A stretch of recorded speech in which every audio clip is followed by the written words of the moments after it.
Welcome to Freya's Fairy Tales, where we believe fairy tales are both stories we enjoyed as children and something that we can achieve ourselves. Each week, we will talk to authors about their favorite fairy tales when they were kids and their adventure to holding their very own fairy tale in their hands. At the end of each episode, we will finish off with a fairy tale or short story read as close to the original author's version as possible.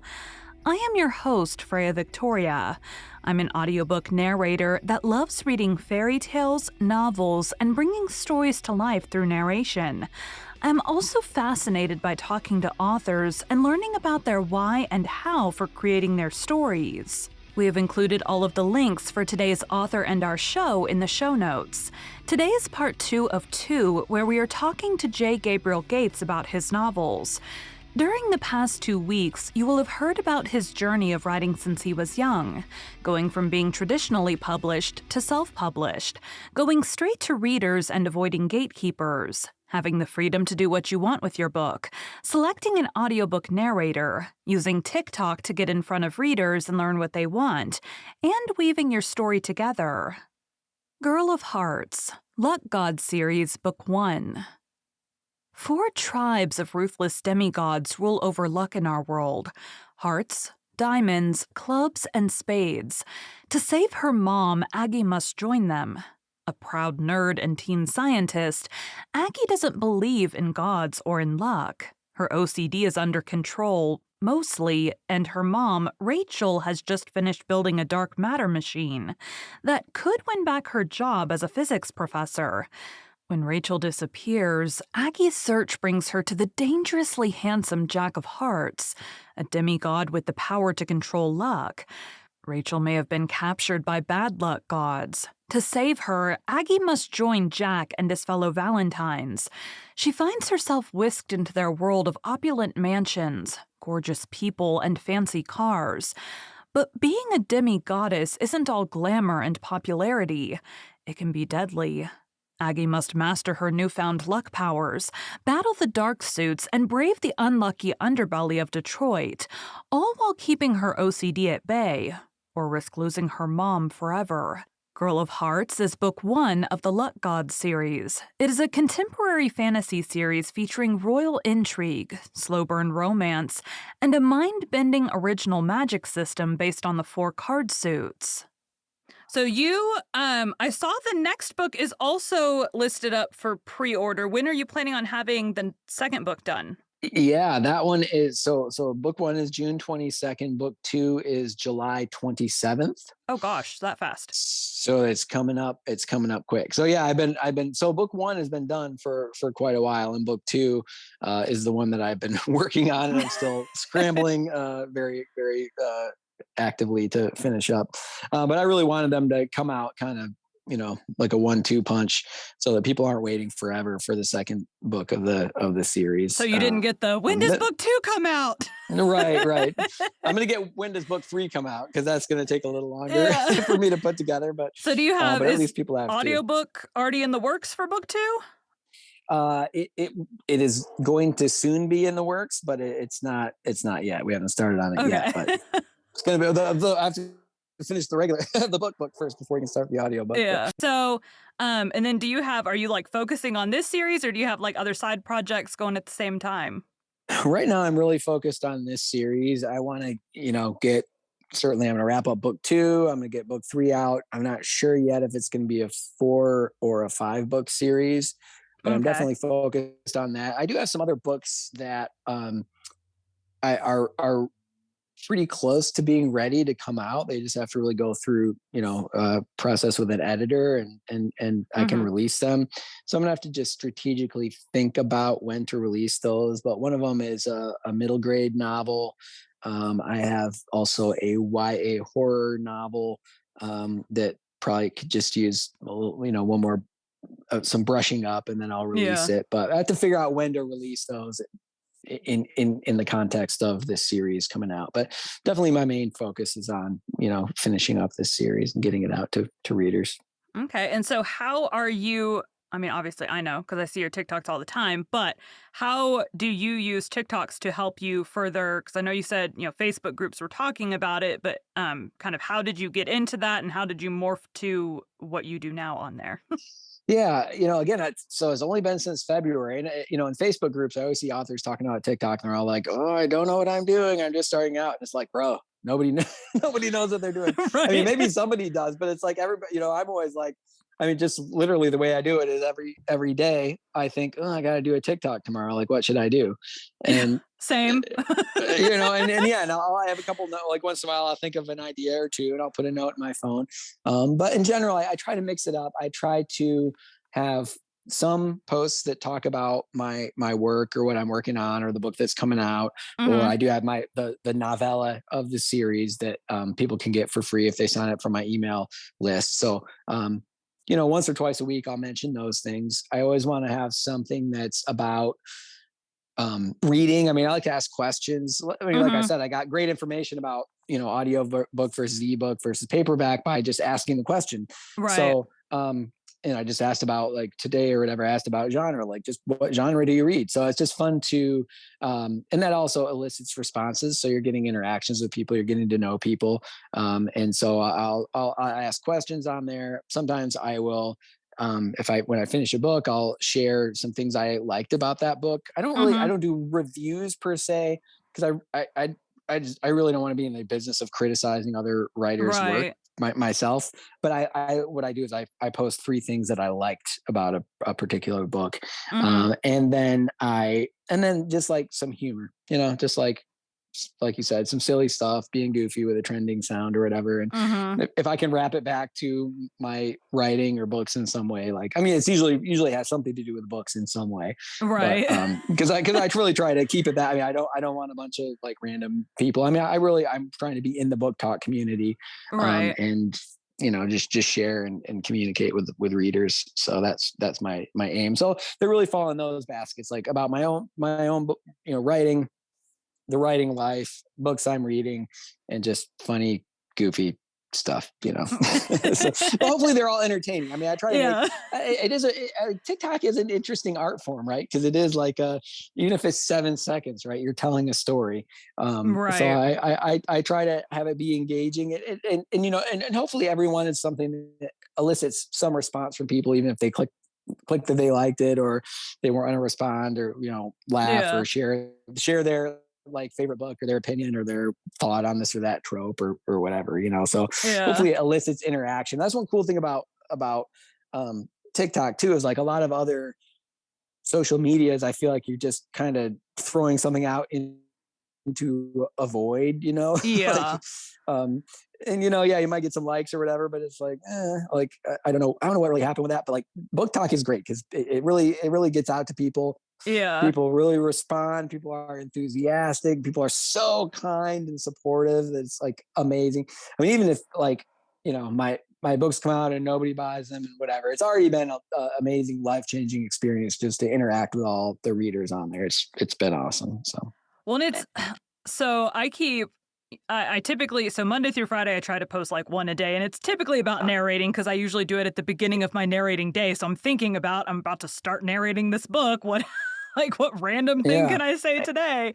But yeah, and I've noticed I have recently been getting comments on like older videos of like, Yeah. how do you get like I don't even know. It was a video totally unrelated, but someone was like, "Hey, how do you, get into narrating or whatever?" And I'm like, "I'm not comfortable enough to coach anybody, but here's how I learned what I do." Yeah. Yeah. So, at the end of the day, I don't know what you sound like based on your comment, and I don't know who would or would not like your voice, but here's where to go to get information to see if it's for you or not. So, Yeah, right. Well, yeah, it is. Yeah, and it's a great platform for sharing information and knowledge, and it's always fun because yeah, in these communities there are always people who are super experienced, have been doing things for years, and there are people who mhm. are aspiring and have maybe never done something, but they would like to try it out, whether it's narration or writing or what. So, yeah, it is cool to be able to share those interactions with people and share knowledge. And it's like wherever you're at, there's somebody who knows a lot more than you, and there's somebody Yes. who knows a lot less than you and would benefit from your insight. So Well, and it's even, always I mean, fun. because a couple of people that I've talked to are most of the people I've talked to so far have been people I narrated for, and a lot of them it was their first book. But someone who's just Yeah. starting out and just learned how to do all this is going to have it fresh in their mind for, someone else. Where like someone like you who's been doing it for a little bit, you may not remember those little nitpicky things that you had to learn at the beginning that are now second nature to you. So, Yeah, it's true. I always segue into like what is like tips and tricks you would give for authors that are, wanting to maybe they've been writing since they were a kid and thinking about publishing. Like, what are some tips or tricks or whatever that you would give for someone? Yeah, I mean, I think always my advice for anyone starting off with writing or aspiring, trying to begin, um, is to create a daily discipline to write consistently. I mean, that's like Stephen King's book on writing. His big advice is the same thing, which is, step one is put your butt in the chair, right, and Right. take the time. And honestly, a lot of my writing career takes place in an hour a day, maybe 2 hours a day, but like Mm-hmm. an hour, but consistently, Right. don't think, because I think people get into a lot of trouble when they are like, okay, I have some time on a Saturday, they sit down on a Saturday, they write for 4 hours. They feel great about it. Right. Well, Mm-hmm. Monday they're busy, Sunday they don't write. Monday they're busy, Tuesday, Wednesday, Thursday, Friday, 2 weeks go by, they sit down, they start to write again, and then they have writer's block, right? Right. But it's like, you spend that much time away from the work, and two things happen. Number one, you forget all the little threads. It's like weaving. You're holding all these little threads of a Yeah. story. When you put those down and then come back and pick them up, it's like it's hard to remember where everything went. So either you need Um, one hell of a plan at the beginning that your mhm. threads are there for you to follow already. Yeah, yeah. Or you need to consistently be. Now, for me, I'm obviously narrating during the week, so I'm researching for my own novels on the weekends, which is the only time I have available to Sure. write. Yeah. So, but, ideally, I'm doing that consistently every single weekend. This Yeah. weekend did not work out for me, but normally it does. Well, see, and I don't want to poo-poo somebody who only has time on the weekends, but I will Yeah. say I do think it's beneficial, even if it's a half an hour, Yeah. to sit down for a half an hour and write one page. Right. Write one page, and that keeps your head in the story. Yeah, my And goal is usually like one chapter because my chapters tend to be. Now I'm researching for a book right now, so I'm very mhm. much entrenched in reading a bunch of stuff. But I was writing a book, got 30,000 words in, and it went, nope, we're going to pause, so we're going to run off with this other story. So that's we're researching other story right now. But Yep. when I was writing the story that's now on pause, it was like try to get one chapter a day done, even if that's, some of the chapters were short, some were longer, but that was like the goal. Right now, Mhm. this week, that didn't work. I'm prepping a trilogy to narrate right now that I start on Friday. So I'm like, this has to be done. Like, it has to be Right. ready to go. So, Yeah. Well, it's hard. I deadlines. mean, yeah, it's very hard. Everybody is balancing, life Life. with Yeah. their artistic life, and I mean, there are definitely years where, I mean, I lived in Los Angeles. I was in the apartment, management business so I was doing acting. I was doing auditioning for TV commercials and then leasing apartments. But during my lunch break, I'd go into to an empty apartment, and for 45 minutes while I scarfed my lunch, I would be writing because that was the time that I had to write, Yeah. so that was Yeah. it, 45 minutes. But um, if you keep your head in the book and keep working on it consistently, it's amazing what you can accomplish. And then the other thing you said about was planning, and I'd say that'd be my other piece of advice that I've learned the hard way over the years is that I have become more of a planner than a pantser, more of a plotter than a pantser than I used to be. Mhm. And I think there's still plenty of I've developed a little more systematic way to outline a plot so that I have it laid out ahead of time. And Mhm. there's still, I mean, I still surprise myself every time I sit down to write. Like every time I sit down to write, something random comes out of left field that's just weird and surprising. And you have to leave that space for it, because that's the Yeah. interesting stuff. Like, that is the gold, is that, and what makes it interesting for readers, it makes it feel real, is because The that's character what, that runs in and tells some joke that you had no idea was coming. right, the banter that you didn't pre-plan, or the Yeah. thing that goes sideways on your character. And I think life is like that. You plan a trip to the beach, and then um whatever, the place you try and go to lunch is closed. You end up going to the super For weird place. me, There's weird people there. for me, you plan a trip to the beach and then neither of your cars will start. Right, exactly, exactly. So it's the so having a but having a plan does help, because you can literally save, with 4 hours of outlining, you can save 4 months of rewriting. Right, The- you know, right. and I found that out the hard way with rewriting whole things, that you get down a certain path and you go, I have no idea where this is going. And that's another thing. We're like, oh, I have writer's block. It's like, you're writing a road to nowhere, basically, right? Because you didn't know Right. where you were going. And if you just pre-plan ahead of time, then at least you know where you're going, right? You just have to write your way there. So So do you have a particular like software or way that you outline? no, I'm not fancy with my software.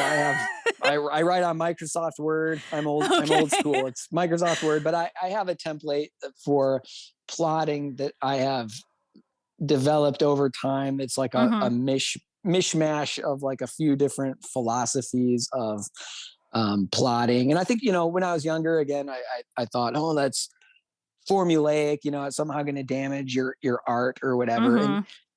it's not at all, because I can tell you from experience, if you sit down and try to write something brand new, right, that, like, Mhm. some unplotted thing that no one's ever heard of, um, it's either going to be bizarre, unreadable garbage, or um, it's going to end up having a plot anyway, right? It's going to have a plot Right. despite you, right? It's going to have a beginning, Or it's going to have a middle, and an ending, right? right, And or and you're gonna have and all the comments like, "I feel like this author was all over the place because it never yeah, had or like, yeah, people it just won't has to like it. have" Yeah, yeah, it has to have something, or that will be your bad comments is yeah, it never went anywhere. yeah, right, exactly. So if you do, if you think ahead of time about, and it helps with just the proportionality of your story too. It helps when you're feeling a little lost. You can go like, well, what should happen right now in the story? And you can look at, like, well, I'm at about page um 75, right? So I should be Mhm. transitioning into kind of the middle part of my story a little bit. And you can think, these are the kind of things that ought to be happening. And it's just a way to check yourself, right? If you're on page 75 of a 300-page story, and you're still very much in the beginning, right, and you haven't really transitioned to Right. the main action, maybe that's a little bit of a red flag, like, okay, maybe I need to hurry up and turn the page to more the middle action of the story. So it's Mhm. just a good way to measure the proportionality of your story, to make sure it's moving along pacing wise the way it Right. ought to. Or Yeah. it gives you a if you know I need to make it to this big battle scene, it also gives you a little bit of how do I segue to that? Let's write that to get there. Yeah, yeah, it does. It helps provide you motivation too, because, like, yeah, that big battle scene, right? If you're excited to get to it, um, that can be the thing that keeps you writing and keeps you moving forward. Is like, oh, I Mhm. really want to get to that scene, so I'm going to write my way to it, and that Right. helps to also stem off that writer's block Now, idea. I have seen a couple authors on TikTok say that they will skip ahead and write the scene they're really looking forward to. And I'm like, but then what happens when you get to the end of the book and all you have left to do is the boring All the stuff? boring parts, Like, right? Yeah, I don't do that. Yeah, I don't know. I wouldn't Um, recommend it to anyone. yeah, yeah, I don't do it, because then I feel like all those little, like, subtle things that brought me to that. I feel like I end up having to rewrite that scene anyway, because of all Yeah. the little subtle threads that brought me into that point might be different. So Yeah. yeah, I wouldn't personally do that, but I get why people might do it. Yeah. Yeah.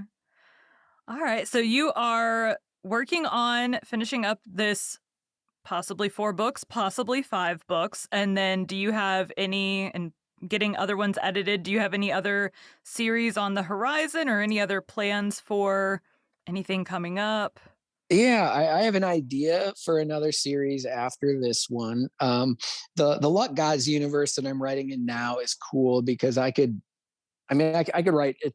like infinite books in this universe, which is Mhm. pretty cool. So I could always come back to it. I could always write more. I could always write different spin-offs. Like even like the novella that I have is a side story. Mhm. So that's something that's cool about this. So it's just to talk about it a little bit. It is um, the magic is a luck based magic system, and the Mhm. characters are these demigods that are based on the playing cards, like so hearts, diamonds, clubs, Mhm. spades. The black suits are have dominion over bad luck. The red suits have dominion over good luck, and they're kind of always in turmoil, trying to balance power towards themselves, toward Mhm. their own suit.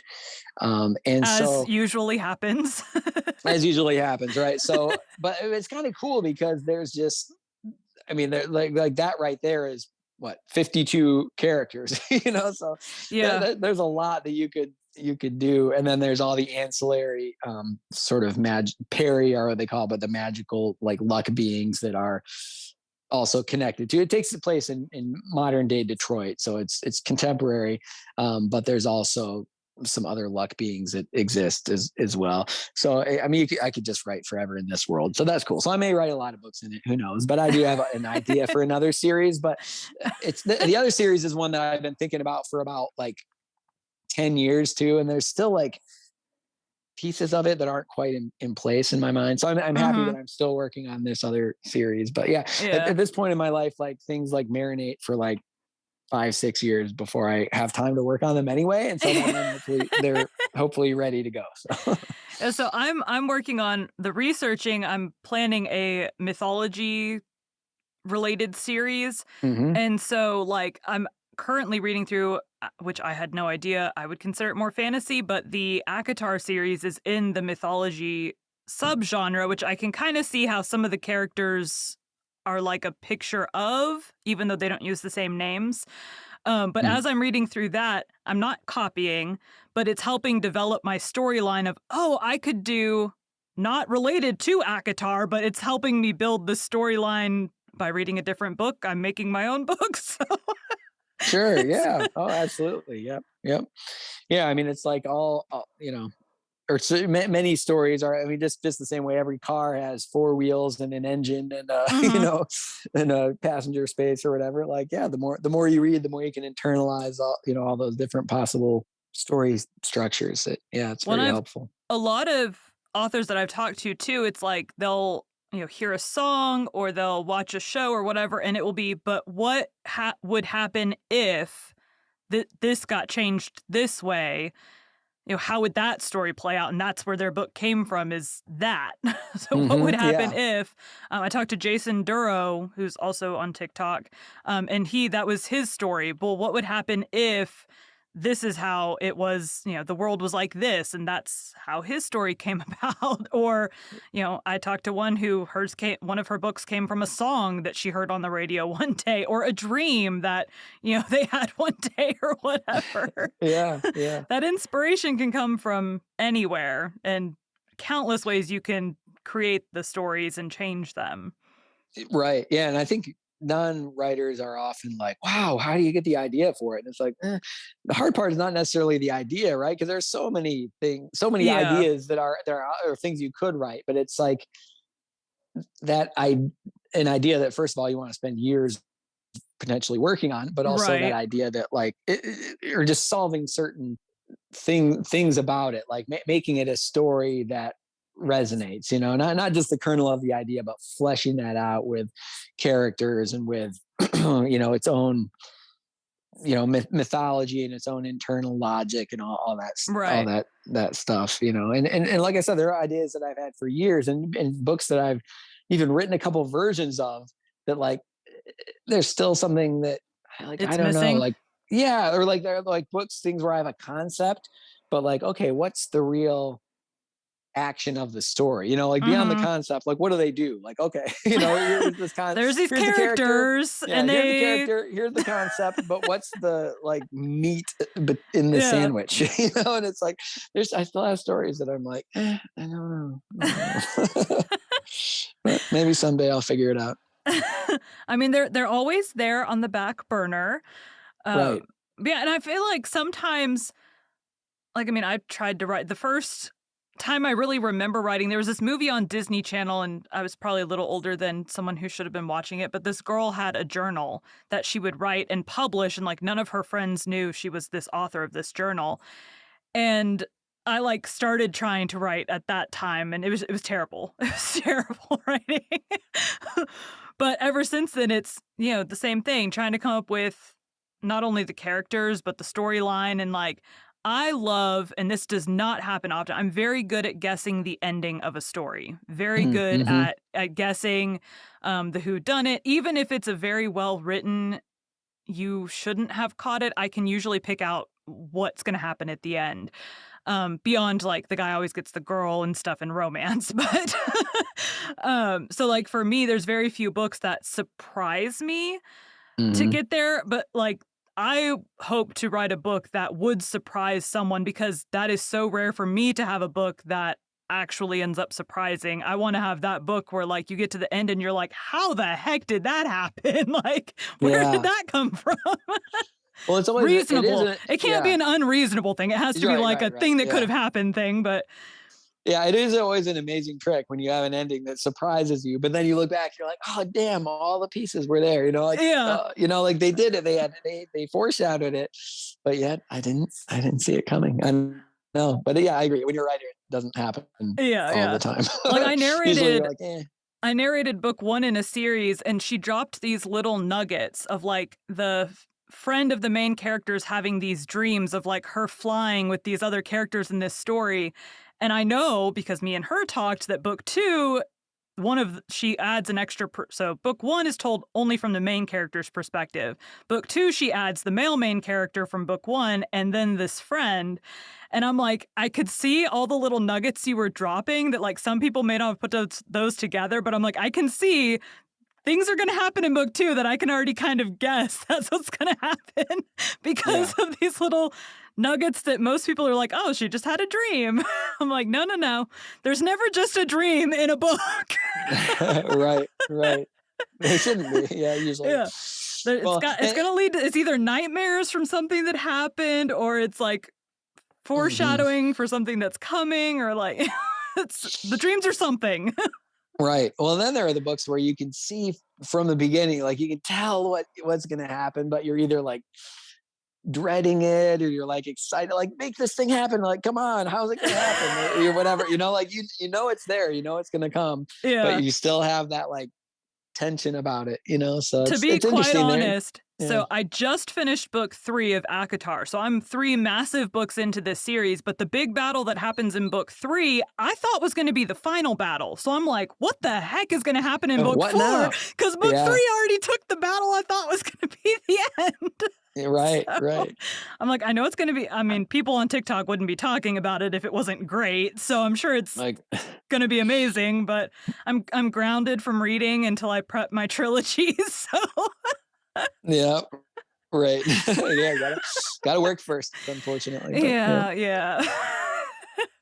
It's like yours, I'm sure it's a fantasy, many, many, many characters. Author also wrote his own language, so I have that aspect in the Oh narrating as wow. well. So Nice. I'm like, yeah, it's just a little more prep than I'm used to the normal like read through and get a feel for the characters.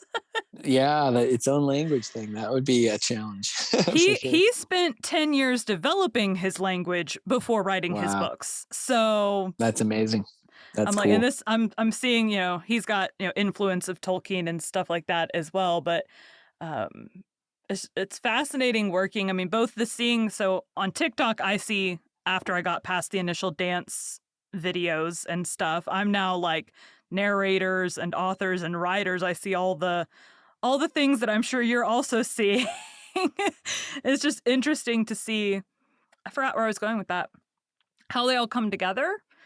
Mhm. Um, and I've seen several videos lately about, authors don't get in the reader side of, don't pretend like you're a reader because now you're an author or whatever.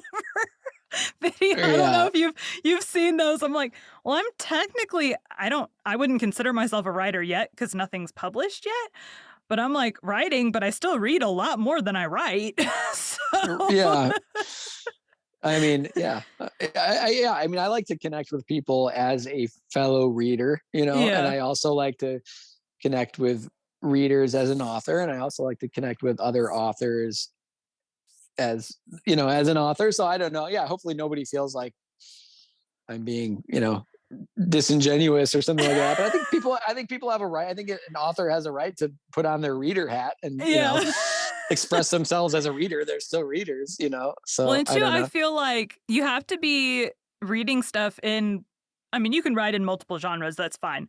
But you have to be reading stuff in whatever genres you're writing in to know what are the trends or whatever. Yeah, so like I feel like that's part of the job too, is looking at, not necessarily, cuz I've seen authors talk about you need to make sure your covers match what the trending covers are. Like, I don't, make the cover that you like. I don't care what that is. But um if you don't know what books are in your genre and like what that's about, Yeah, for you sure. may have trouble writing.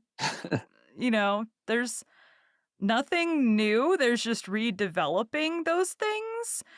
um at least, I mean, I don't know, Yeah, maybe yeah. You I you haven't got to seen read. any new genres Yeah. lately. But No, yeah, yeah, you have to read in your genre. And in fact, somebody had a comment on one of my TikToks that it was sort of like alluding to that, like they were working on something, and then they're like, "Oh, I don't know, it's a little bit like whatever." I remember when I started out as a writer that I would write something, and then something would come out that was like very, very vaguely, or somebody would be like, "Oh, that's kind of like whatever." I'd be like, "Oh no." Like somebody else has a thing that's a little bit like my thing. I'd be like, oh, no, especially because I took myself very seriously as an artist, right? So I was like, yeah. no, no, no, or people are like, I gotta like make sure I have to make sure that I like, what if somebody steals my idea? Like, I don't want to put my book out because what if somebody steals the idea? It's like, bro, every idea is out there. Like if you don't Yeah. think that someone has done something like what you did, like is Harry Potter the first ever story of like somebody Magic. at a magic school? Like Yeah, yeah. no, like if you think that it's the only thing like something, like again, you need to read some more in your genre, right? Yeah, Because the like issue everything is a little is bit like something.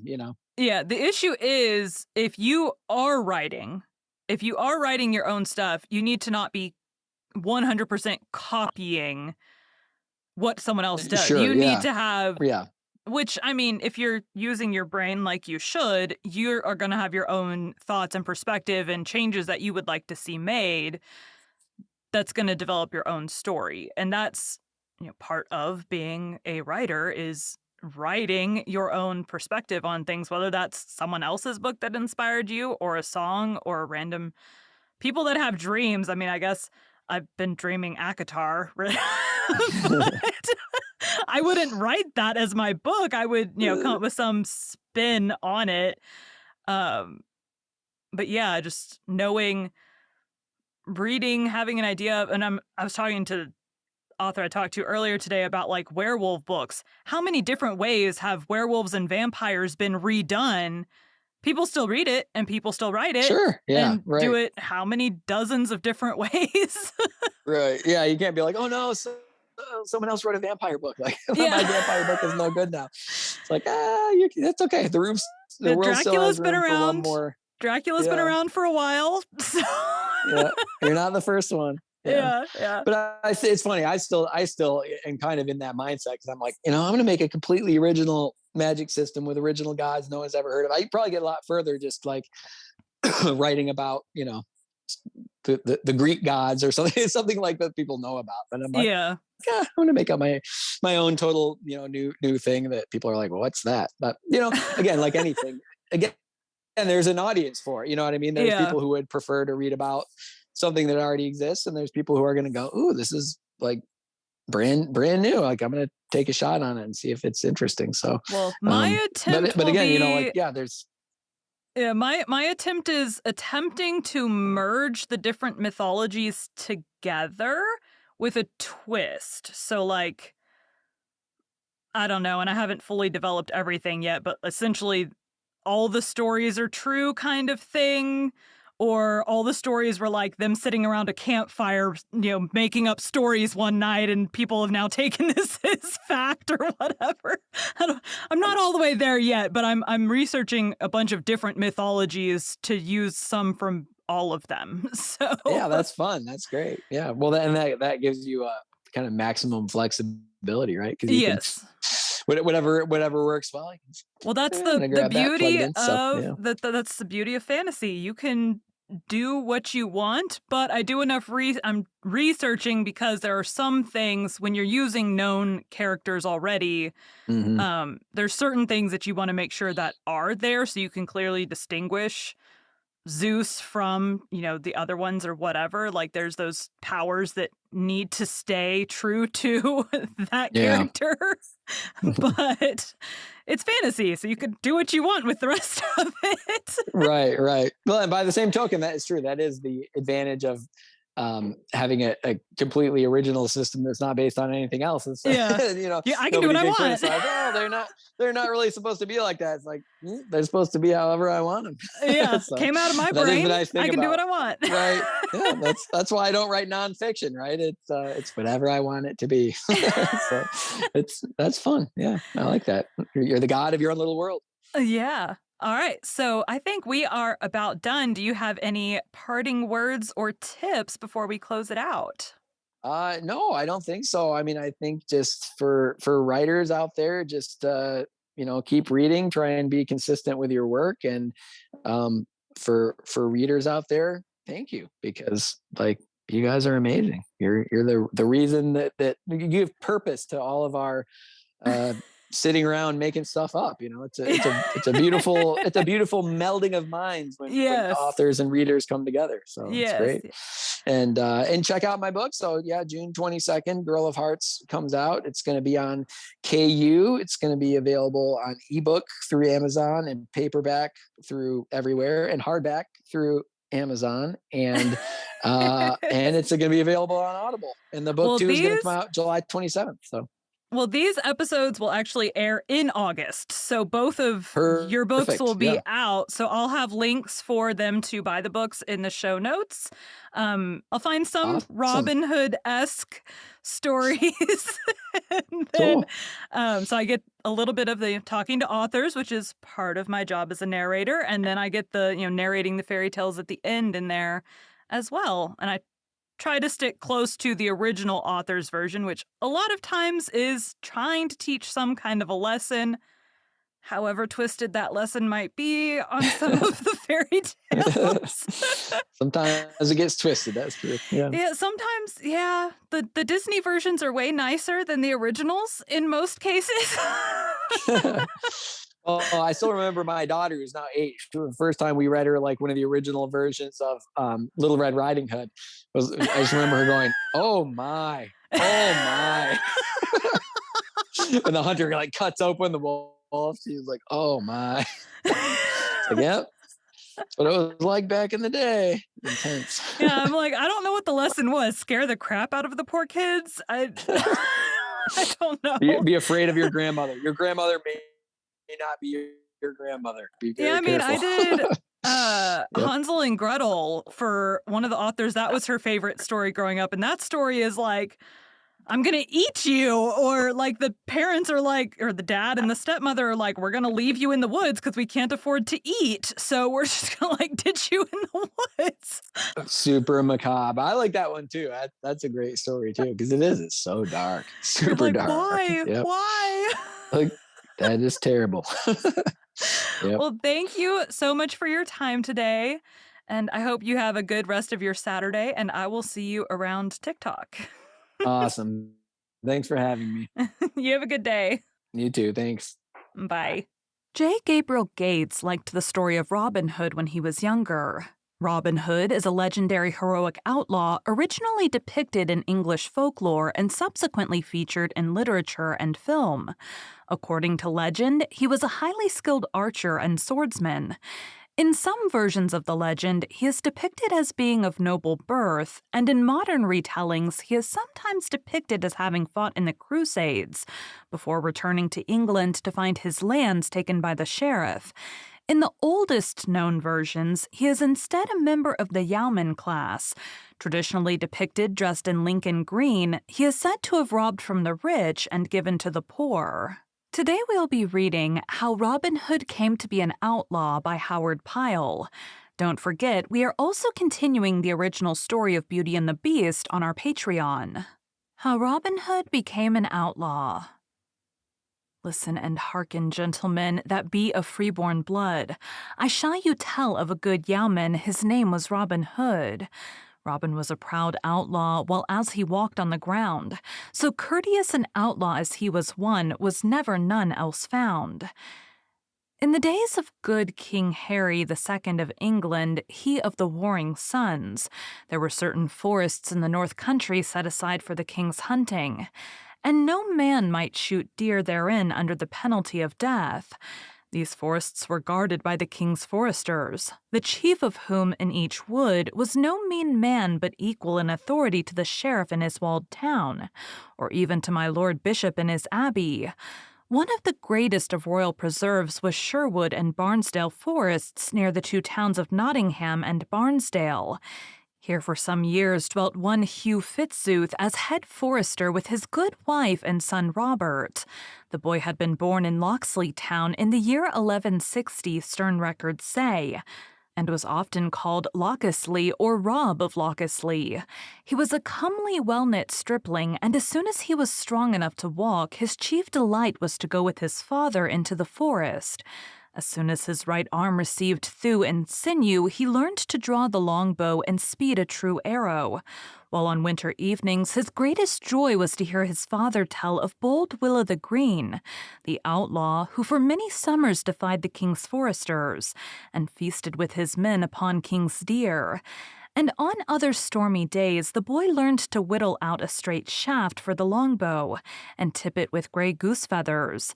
The fond mother sighed when she saw the boy's face light up at these woodland tales. She was of gentle birth, and had hoped to see her son famous at court or abbey.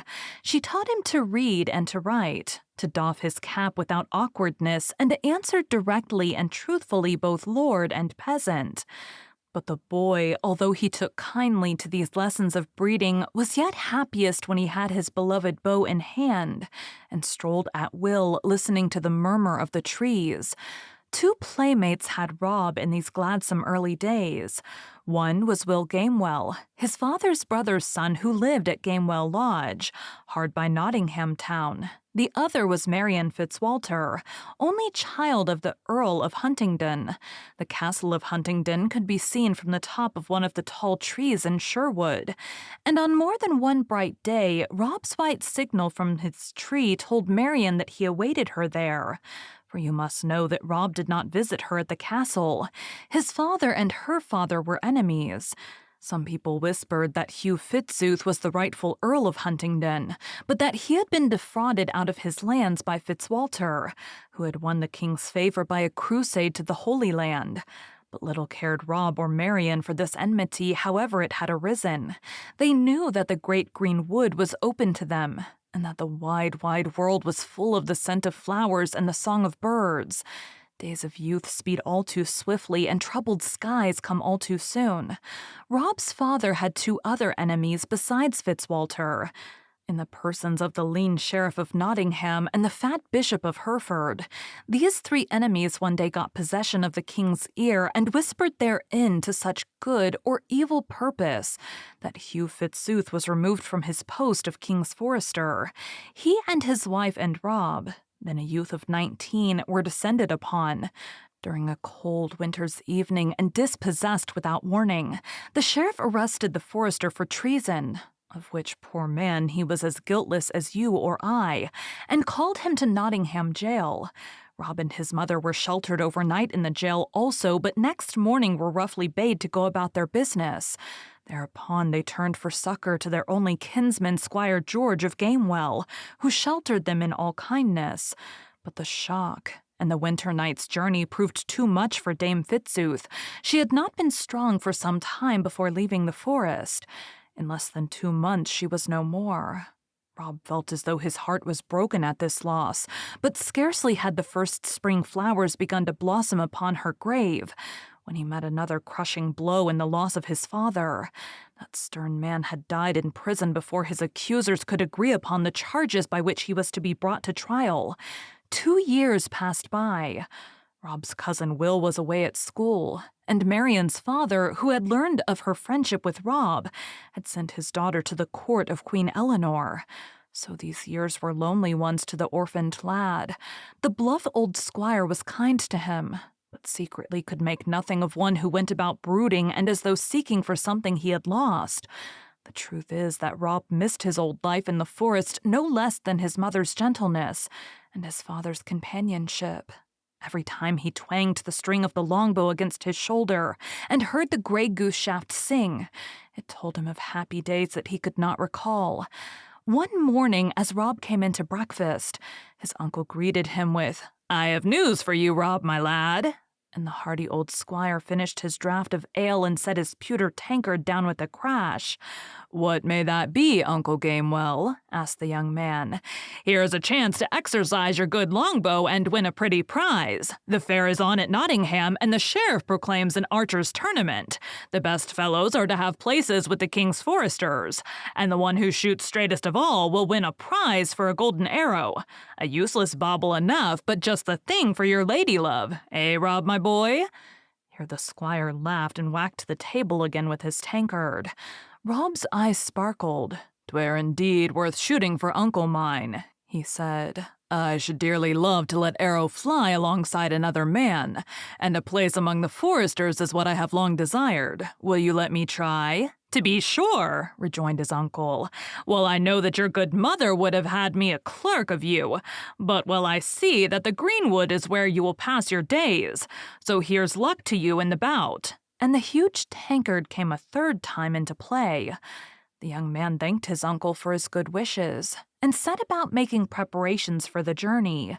He traveled lightly, but his yew-bow must needs have a new string, and his cloth-yard arrows must be of the straightest and soundest. One fine morning a few days after, Rob might have been seen passing by way of Locksley through Sherwood Forest to Nottingham town. Briskly walked he, and gaily, for his hopes were high, and never an enemy had he in the wide world. But 'twas the very last morning in all his life when he was to lack an enemy, for as he went his way through Sherwood, whistling a blithe tune, he came suddenly upon a group of foresters making merry beneath the spreading branches of an oak tree. They had a huge meat pie before them, and were washing down prodigious slices of it with nut-brown ale. One glance at the leader, and Rob knew at once that he had found an enemy. 'Twas the man who had usurped his father's place as head forester, and who had roughly turned his mother out in the snow. But never a word said he for good or bad, and would have passed on his way, had not this man cleared his throat with a huge gulp, bellowed out, "By my troth, here's a pretty little archer! Where you go, my lad, with this twopenny bow and toy arrows? Belike he would shoot at Nottingham fair, ho-ho!" A roar of laughter greeted this sally. Rob flushed, for he was mightily proud of his shooting. "My bow is as good as yours," he retorted, "and my shafts will carry as straight and as far, so I'll not take lessons of any of ye." They laughed again loudly at this, and the leader said with a frown, "Show us some of your skill, and if you can hit the mark, here's 20 silver pennies for you. But if you hit it not, you are in for a sound drubbing for your pertness." "Pick your own target," quoth Rob in a fine rage. "I'll lay my head against that purse that I can hit it." "It shall be as you say," retorted the forester angrily. "Your head for your sauciness that you hit not my target." Now at a little rise in the wood, a herd of deer came grazing by, distant full 50 yards. They were king's deer, but at that distance seemed safe from any harm. The head forester pointed to them. "If your young arm could speed a shaft for half that distance, I'd shoot with you." "Done," cried Rob. "My head against 20 pennies, I'll cause yon fine fellow in the lead of them to breathe his last." And without more ado, he tried the string of his longbow, placed a shaft thereon, and drew it to his ear. A moment, and the quivering string sang death as the shaft whistled across the glade. Another moment, and the leader of the herd leapt high in his tracks and fell prone, dying of the sword with his heart's blood. A murmur of amazement swept through the foresters, and then a growl of rage. He that had wagered was angriest of all. "Know you what you have done, rash youth?" he said. "You have killed a king's deer, and by the laws of King Harry your head remains forfeit. Talk not to me of pennies, but get ye gone straight, and let me not look upon your face again." Rob's blood boiled within him, and he uttered a rash speech. "I have looked upon your face once too often already, my fine forester. 'Tis you who wear my father's shoes." And with this he turned upon his heel and strode away. The forester heard his parting thrust with an oath. Red with rage, he seized his bow, strung an arrow, and without warning launched it full at Rob. Well was it for the latter that the forester's foot turned on a twig at the critical instant, for as it was, the arrow whizzed by his ear so close as to take a stray strand of his hair with it. Rob turned upon his assailant not 20 yards away. "Ha!" said he. "You shoot not so straight as I for all your bravado. Take this from the twopenny bow." Straight flew his answering shaft. The head forester gave one cry, then fell face downward and lay still. His life had avenged Rob's father, but the son was outlawed. Forward he ran through the forest before the band could gather their scattered wits, still forward into the great greenwood. The swaying trees seemed to open their arms to the wanderer and to welcome him home. Toward the close of the same day, Rob paused hungry and weary at the cottage of a poor widow who dwelt upon the outskirts of the forest. Now this widow had often greeted him kindly in his boyhood days, giving him to eat and drink, so he boldly entered her door. The old dame was right glad to see him, and baked him cakes in the ashes and had him rest and tell her his story. Then she shook her head. "'Tis an evil wind that blows through Sherwood," she said. "The poor are despoiled and the rich ride over their bodies. My 3 sons have been outlawed for shooting king's deer to keep us from starving, and now hide in the wood. And they tell me that 20 of as good men as ever drew bow are hiding with them." "Where are they, good mother?" cried Rob. "By my faith, I will join them." "Nay, nay," replied the old woman at first, but when she saw that there was no other way, she said, "My sons will visit me tonight. Stay you here and see them if you must." So Rob stayed willingly to see the widow's sons that night, for they were men after his own heart. And when they found that his mood was with them, they made him swear an oath of fealty and told him the haunt of the band, a place he knew right well. Finally, one of them said, "But the band lacks a leader, one who can use his head as well as his hand. So we have agreed that he who has skill enough to go to Nottingham, an outlaw, and win the prize at archery shall be our chief." Rob sprang to his feet. "Said in good time," cried he, "for I had started to that selfsame fair, and all the foresters and all the sheriff's men in Christendom shall not stand between me and the center of their target." And though he was but barely grown, he stood so straight, and his eyes flashed with such fire, that the 3 brothers seized his hand and shouted, "Alackasly, alackasly! If you win the golden arrow, you shall be chief of outlaws in Sherwood Forest." So Rob fell to planning how he could disguise himself to go to Nottingham town, for he knew that the foresters had even then set a price on his head in the marketplace. It was even as Rob had surmised. The sheriff of Nottingham posted a reward of £200 for the capture, dead or alive, of one Robert Fitzooth, outlaw. And the crowds thronging the streets upon that busy fair day often paused to read the notice and talk together about the death of the head forester. But what with wrestling bouts and bouts with quarter staves and wandering minstrels, there came up so many other things to talk about that the reward was forgotten for the nonce, and only the foresters and sheriff's men watched the gates with diligence, the sheriff indeed spurring them to effort by offers of largesse. His hatred of the father had descended to the son. The great event of the day came in the afternoon. It was the archers' contest for the golden arrow, and 20 men stepped forth to shoot. Among them was a beggar man, a sorry-looking fellow with leggings of different colors, and brown scratched face and hands. Over a tawny shock of hair he had a hood drawn, much like that of a monk. Slowly he limped to his place in the line, while the mob shouted in derision. But the contest was open to all comers, so no man said him nay. Side by side with Rob, for it was he, stood a muscular fellow of swarthy visage, and with one eye hid by a green bandage. Him also the crowd jeered, but he passed them by with indifference while he tried his bow with practiced hand. A great crowd had assembled in the amphitheater enclosing the lists. All the gentry and populace of the surrounding country were gathered there in eager expectancy. The central box contained the lean but pompous sheriff, his bejeweled wife and their daughter, a supercilious young woman enough, who, it was openly hinted, was hoping to receive the golden arrow from the victor and thus be crowned queen of the day. Next to the sheriff's box was one occupied by the fat Bishop of Hereford, while in the other side was a box wherein sat a girl, whose dark hair, dark eyes, and fair features caused Rob's heart to leap. 'Twas Maid Marian. She had come up for a visit from the Queen's court at London town, and now sat demurely by her father, the Earl of Huntingdon. If Rob had been grimly resolved to win the arrow before, the sight of her sweet face multiplied his determination an hundredfold. He felt his muscles tightening into bands of steel, tense and true, yet with all his heart would throb, making him quake in a most unaccountable way. Then the trumpet sounded, and the crowd became silent while the herald announced the terms of the contest. The lists were open to all comers. The first target was to be placed at 30 ells distance, and all those who hit its center were allowed to shoot at the second target, placed 10 ells further off. The third target was to be removed yet farther until the winner was proved. The winner was to receive the golden arrow and a place with the king's foresters. He it was also who crowned the queen of the day.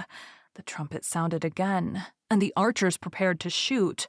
Rob looked to his string, while the crowd smiled and whispered at the odd figure he cut, with his vari-colored legs and little cape. But as the first man shot, they grew silent. The target was not so far, but that 12 out of the 20 contestants reached its inner circle.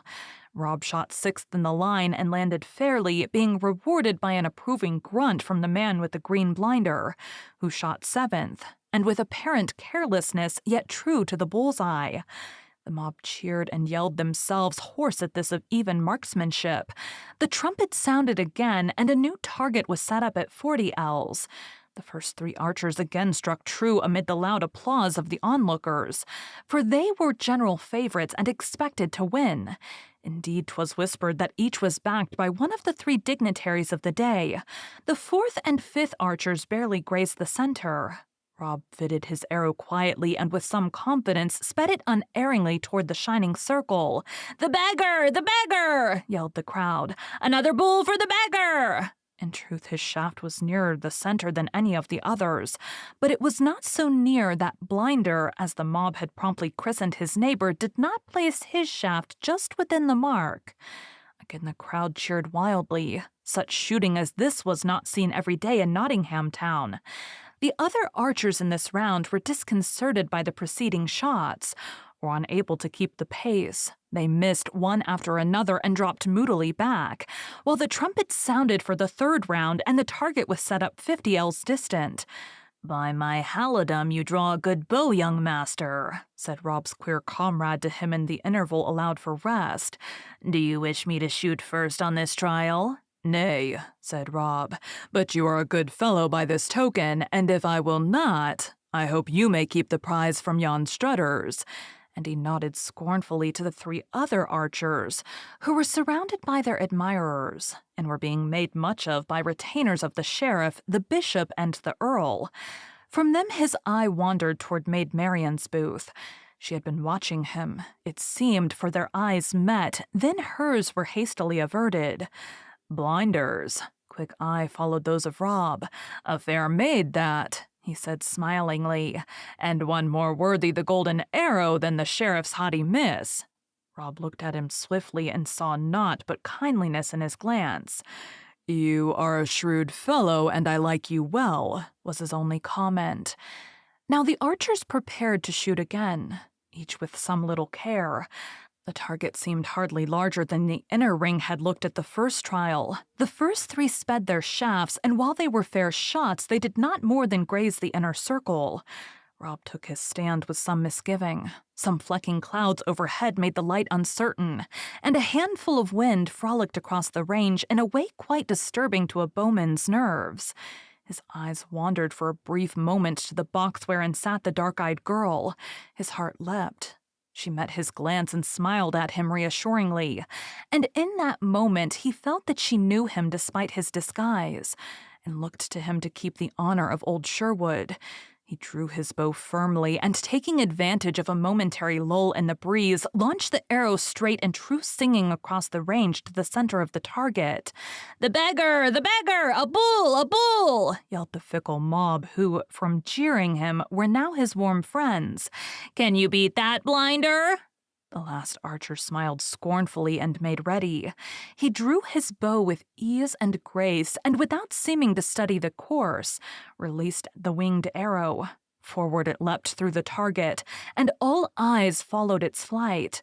A loud uproar broke forth when it alighted just without the center and grazing the shaft sent by Rob. The stranger made a gesture of surprise when his own eyes announced the result to him, but saw his error. He had not allowed for the fickle gust of wind which seized the arrow and carried it to one side. But for all that he was the first to congratulate the victor. "I hope we may shoot again," quoth he. "In truth, I care not for the golden bauble, and wish to win it in despite of the sheriff for whom I have no love. Now crown the lady of your choice." And turning suddenly, he was lost in the crowd, before Rob could utter what it was upon his lips to say that he would shoot again with him. And now the herald summoned Rob to the sheriff's box to receive the prize. "You are a curious fellow enough," said the sheriff, biting his lip coldly. "Yet you shoot well. What name go you by?" Marion sat near and was listening intently. "I am called Rob the Stroller, my lord sheriff," said the archer. Marion leaned back and smiled. "Well, Rob the Stroller, with a little attention to your skin and clothes, you would not be so bad a man," said the sheriff. "How like you the idea of entering my service?" "Rob the Stroller has ever been a free man, my lord, and desires no service." The sheriff's brow darkened, yet for the sake of his daughter and the golden arrow he dissembled. "Rob the Stroller," said he, "here is the golden arrow which has been offered to the best of archers this day. You are awarded the prize. See that you bestow it worthily." At this point the herald nudged Rob and half inclined his head toward the sheriff's daughter, who sat with a thin smile upon her lips. But Rob heeded him not. He took the arrow and strode to the next box where sat Maid Marian. "Lady," he said, "pray accept this little pledge from a poor stroller who would devote the best shafts in his quiver to serve you." "My thanks to you, Rob in the Hood," replied she with a roguish twinkle in her eye, and she placed the gleaming arrow in her hair while the people shouted, "The Queen! The Queen!" The sheriff glowered furiously upon this ragged archer, who had refused his service, taken his prize without a word of thanks, and snubbed his daughter. He would have spoken, but his proud daughter restrained him. He called to his guard and bade them watch the beggar, but Rob had already turned swiftly, lost himself in the throng, and headed straight for the town gate. That same evening, within a forest glade, a group of men, some 20 clad in Lincoln green, sat round a fire roasting venison and making merry. Suddenly a twig crackled, and they sprang to their feet and seized their weapons. "I look for the widow's sons," a clear voice said, "and I come alone." Instantly the 3 men stepped forward. "'Tis Rob!" they cried. "Welcome to Sherwood Forest, Rob!" And all the men came and greeted him, for they had heard his story. Then one of the widow's sons, stout Will, stepped forth and said, "Comrades all, ye know that our band has sadly lacked a leader, one of birth, breeding, and skill. Belike we have found that leader in this young man, and I and my brothers have told him that the band would choose that one who should bring the sheriff to shame this day, and capture his golden arrow. Is it not so?" The band gave assent. Will turned to Rob. "What news bring you from Nottingham town?" asked he. Rob laughed. In truth, I brought the sheriff to shame for mine own pleasure, and won his golden arrow to boot. But as to the prize, ye must e'en take my word, for I bestowed it upon a maid. And seeing the men stood in doubt at this, he continued, But I'll gladly join your band, and you take me as a common archer, for there are others older and mayhap more skilled than I. Then stepped one forward from the rest, a tall, swarthy man, and Rob recognized him as the man with the green blinder, only this was now removed, and his freed eye gleamed as stoutly as the other one. Robin the Hood, for such the lady called you, said he. I can vouch for your tale. You shamed the sheriff e'en as I had hoped to do, and we can forego the golden arrow since it is in such fair hands. As to your shooting and mine, we must let future days decide, but here I will stoutly declare that I will serve none other chief save only you.